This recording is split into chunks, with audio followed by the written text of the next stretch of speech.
जय श्री राम। ओम नमः शिवाय। हर हर महादेव। कालोकाल महाकाल की जय। कल जो आपको कथा सुनाई थी, जलदान, जल से निर्माण, वृक्षरोपण, सत्य भाषण और तप की महिमा, आज आपको सुनाते वेद और पुराणों के स्वाध्याय तथा विविध प्रकार के दान की महिमा, नरकों का वर्णन तथा उनमें गिरने वाले पापों का दिग्दर्शन, पापों के लिए सर्वोत्तम प्रायश्चित, शिव स्मरण तथा ज्ञान के महत्व का प्रतिपादन। ध्यान से सुने। जय श्री राम। ओम नमः शिवाय। सनत कुमार जी कहते हैं, मुने जो वन में जंगली फूल मूल खाकर तप करता है और जो वेद की एक त्रचा का स्वाध्याय करता है, उन दोनों का फल समान श्रेष्ठ है। शेष द्विज वेदांत जिस पुण्य को पाता है उसे दूना फल उसे वेद को पढ़ने से पाता है। मुने जैसे चंद्रमा और सूर्य के बिना जगत में अंधकार छा जाता है, उसी प्रकार पुराण के बिना ज्ञान का अवलोकन नहीं रह जाता।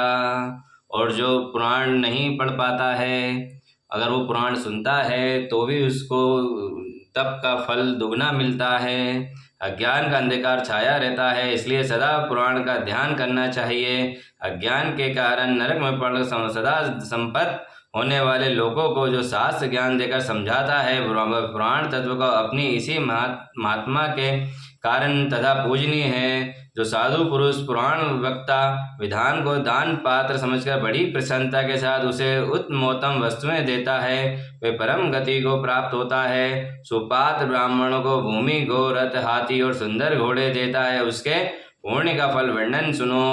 वह इस जन्म में और परलोक में संपूर्ण अक्षय मनोरथ को पा लेता है तथा अश्वमेघ यज्ञ का फल भी भागी होता है। मुनीश्वरों, जो पुरुष भगवान शिव की कथा सुनता है, वे कर्मों का विशाल विशाल वन को जलाकर संसार से तर जाता है। जो दो घड़ी एक घड़ी अथवा एक क्षण भी भक्ति भाव से भगवान शिव की कथा सुनते हैं, उनकी कभी दुर्गति नहीं होती।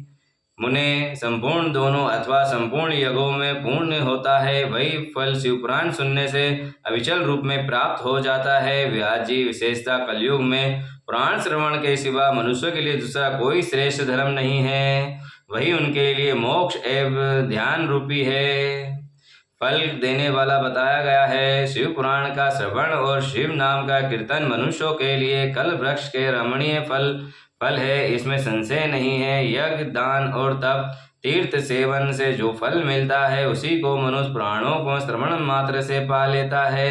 प्रतिदिन सुपात्र लोगों को बड़े बड़े दान देने चाहिए, वे दान दाता उदारक होते हैं। विप्रवर, स्वर्ण दान, गोदान और भूमि दान ये पवित्र दान है, जो दाता को तो तारते ही हैं, लेने वाले को भी उद्धार कर देते हैं। स्वर्ण दान, गोदान और पृथ्वी दान, इन श्रेष्ठ दानों को करके मनुष्य सभी पापों से मुक्त हो जाता है। तुला दान की बड़ी प्रशंसा कही गई है। गो और पृथ्वी के दान भी प्रशस्त हैं, वे समान शक्ति वाले हैं, परंतु सरस्वती जी का दान इन सबसे अधिक उत्तम है। नित्य दूही जाने वाली गाय, छाता, वस्त्र, जूता और अन्न भी और जल, ये सब वस्तुएं याचकों को देनी चाहिए। ब्राह्मणों को तथा अपीड़ित याचकों को जो संकल्प पूर्वक धनादि वस्तुओं को दान किया जाता है, उससे दाता मनसबी होता है। लोगों में जो अत्यंत अभिष्ट और प्रिय हैं, वही यदि घर में हो तो उसे अक्षय बनाने की इच्छा वाले पुरुष को, गुणवान पुरुषों को दान करना चाहिए। तुला पुरुष का दान सब दानों में उत्तम है, जो अपने लिए कल्याण चाहे उस तराजू पर बैठना और अपने शरीर से तोली गई वस्तु का दान करना चाहिए। दिन में, रात में, दोनों संध्याओं के समय, दोपहर में, आधी रात में तथा भूत और वर्तमान और भविष्य में, तीनों कालों में मन और वाणी शरीर द्वारा किए गए सारे पापों को तुला पुरुष का दान दूर कर देता है। इसके बाद ब्राह्मण दान का महात्म्य है। ब्राह्मण का वर्णन करके सनत कुमार जी ने कहा, मुनीश्वरों, श्रेष्ठ व्यास जी, पाताल लोक से ऊपर जो नरक है उनका वर्णन मुझसे सुनो। पापी पुरुष उन्हीं में यातनाएं भोगते हैं। रौरव, सुकर, रोध, ताल, विवस्न या विष, सन, महाज्वाला, तप्त कुंभ, लावण, लोहित, पीप, बहने वाली बेतरणी, कृमि या कृमिश, कृमि भोजन, कृष्णा, असी पत्रवन, दारुण लालाभक्ष विवह पाप विहान ज्वाला अंध श्रीरा सदंस कालसूत्र तामस अभिचि रोधन सब भोजन अप्रतिष्ठ महारौरव और श्यालमाली इत्यादि बहुत से दुखदायक नरक वहीं हैं। व्यास जी, उनमें जो पाप कर्म का परायण पुरुष पकाए जाते हैं उनका क्रमश वर्णन सुनो। जो मांस को खाता है उसे वहीं पकाया जाता है, इसलिए आप लोगों से निवेदन है कि मांस खाना बंद कर दीजिए। बाकी आगे इच्छा तुम्हारी। जय श्री राम। वर्णन करता हूँ, सावधान होकर सुनो। गोवा के लिए हितकारी कार्यों के सिवा अन्य किसी कार्य के लिए झूठी गवाही देता है अथवा सदा झूठ बोलता है, वह रौरव नरक में जाता है। जो भ्रूण गर्भ स्थित शिशु की हत्या और स्वर्ण की चोरी करने वाला, गाय को कटघरे में बंद करने वाला, विश्वासघाती, शराबी, ब्राह्मण हत्यारा, दूसरों के द्रव्य को अपहरण करने वाला तथा इन सब का संगी है, वे मरने पर तप्त कुंभ नामक नरक में पड़ता है। हाथ जोड़ के निवेदन है, जो भी भ्रूण हत्या करते हैं वो किसी भी शिशु की हत्या ना करे, उनका भी हक है भैया। जय श्री राम। आगे सुनो। करने वाला है तथा इन सब का संगी होता है, वे मरने पर तप्त कुंभ नामक नरक में जाता है। गुरु के वध से भी इस नरक की प्राप्ति होती है। बहन, माता, गो तथा पुत्री का वध करने से भी तप्त कुंभ में ही गिरना पड़ता है। साध्वी स्त्री को बेचने वाला, अधिक ब्याज लेने वाला, केश क्रिया करने वाला तथा अपने भक्तों को त्याग लेने वाला, ये सब पापी सप्त लोह नामक नरक में पकाए जाते हैं। जो नराधम गुरुजनों का अपमान करने वाले तथा उनके प्रति दुर्वचन बोलने वाले हैं, जो वेद की निंदा करने वाला, वेद बेचने वाला तथा अग्नि में स्त्री से संभोग करने वाला है, वे सब के सब लावण नामक नरक में जाते हैं। चोर विलोहित नामक नरक में गिरता है। मर्यादा को दूषित करने वाले पुरुष भी ऐसे ही गति होती है। जो पुरुष देवता, ब्राह्मण और पितृ ग्रहण देश करने वाला तथा जो रत्न को दूषित और उसमें मिलावट करता है, वह कुमी वृक्ष नामक नरक में गिरता है। दूषित यज्ञ, दूसरों को हानि पहुंचाने के लिए अभिचारक प्रयोग या हिंसा प्रधान तामस यज्ञ करता है, वह कृमिश नामक नरक में पड़ता है। जो नराधम पितृगण, देवगण और अतिथियों को छोड़कर बलि वेश देव के द्वारा देवता आदि का भाग उन्हें अर्पण किए बिना ही भोजन कर लेता है, वह उग्र लालाभक्ष नरक में गिरता है। जो शास्त्र समूह का निर्माण करता है वे भी उसी में जाता है। जो द्विज अत्यंत सेवा लेता है, असंत दान ग्रहण करता है, यज्ञ अन अधिकारियों को यज्ञ कराता और अभक्ष भक्षण करता है, वे सब की सब रुधिर रोग पुयवह नामक नरक में गिरते हैं। जो सोम रस को बेचने वाले हैं उनकी भी यही गति होती है। यज्ञ और ग्राम को नष्ट करने वाला घोर वैतरणी नदी में पड़ता है। जो नई जवानी से मत वाले हो, धर्म की मर्यादा को तोड़ते हैं, अपवित्र आचार विचार रखते हैं और छल कपट से जीवित चलाते हैं, वे नित्य वे कृत नामक नरक में जाते हैं। जो अकारण ही वृक्षों को काटता है वह असी पवित्र नामक नरक में जाता है। भेड़ों को बेचकर जीविका चलाने वाला पशुओं की हिंसा करने वाला कसाई विहान ज्वाला के नामक नरक में गिरता है। ब्रह्मचारी, ब्राह्मण, क्षत्रिय, वेद तथा जो कच्चे कपड़ों को अथवा ईंट आदि को पकाने के लिए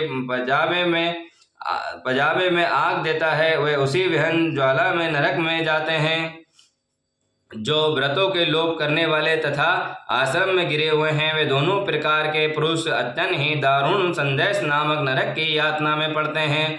जो ब्रह्मचारी होकर भी सपन में वीर स्खलन करते हैं तथा जो पुत्रों से विद्या पढ़ते हैं, जो सब भोजन नामक नरक में गिरते हैं। इस तरह से ये तथा और भी सैकड़ों हजारों नरक हैं जिसमें पाप कर्मी प्राणी यातनाओं की आग में डाल के पकाए जाते हैं। इन उर्प्रयुक्त पापों के समान और भी सहस्र पाप कर्म हैं जिन्हें नरक में पड़कर मनुष्य भोगता है। और जो लोग मन वाणी क्रिया द्वारा अपने वर्ण और आश्रम के विरुद्ध कर्म करते हैं, वे नरक में गिरने से सिर नीचे करके लटकाए गए प्राणी के स्वर्ग लोक में रहने वाले देवता को देखा करते हैं और देव लोगों के नीचे श्रेष्ठ डालने पर उन सब लोग अधोमुख नरक की जीवों को देखते हैं। पापी लोग नरक के भोग के अनंतर क्रमश उन्हीं उन्नति करते हैं।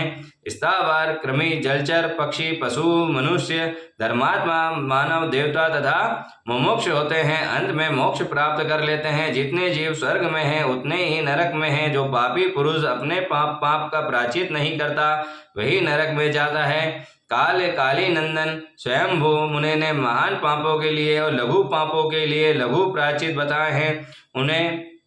उन अशेष पाप कर्मों के लिए जो प्रायश्चित संबंधी कर्म बताए गए हैं उन सब में भगवान शंकर का स्मरण ही सर्वश्रेष्ठ प्रायश्चित है।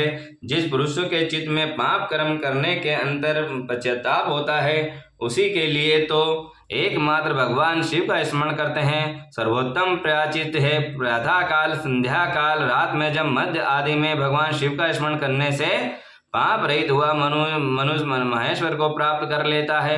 भगवान शिव के स्मरण से समस्त पापों और कलेशों को क्षय हो जाने से स्वर्ग अथवा मोक्ष को प्राप्त कर लेता है। जिसका चित्त जब होम और पूजा आदि करते समय निरंतर भगवान महेश्वर में ही लगा रहता है उसके लिए तो इंद्र आदि पदों की प्राप्ति फल अंतराय विघ्न ही है मुने, जो पुरुष भक्ति भाव से दिन रात भगवान शिव का स्मरण करता है उसके सारे पाप तत्काल नष्ट हो जाते हैं, इसलिए वह कभी नरक में नहीं पड़ता। और नरक और स्वर्ग ये पाप और पुण्य के ही दूसरे नाम हैं। इसमें एक तो दुख देने वाला है, दूसरा सुख देने वाला है। जब एक ही वस्तु कभी प्रतिपादन करने वाली होती है और कभी दुख देने वाली बन जाती है तब वही निश्चय होता है कि कोई भी पदार्थ ना तो दुखमय है और ना ही सुखमय ही है। ये सुख दुख तो मन के ही विकार है। ज्ञान ही पर ब्रह्मा है और ज्ञान ही तात्विक बोध का कारण है।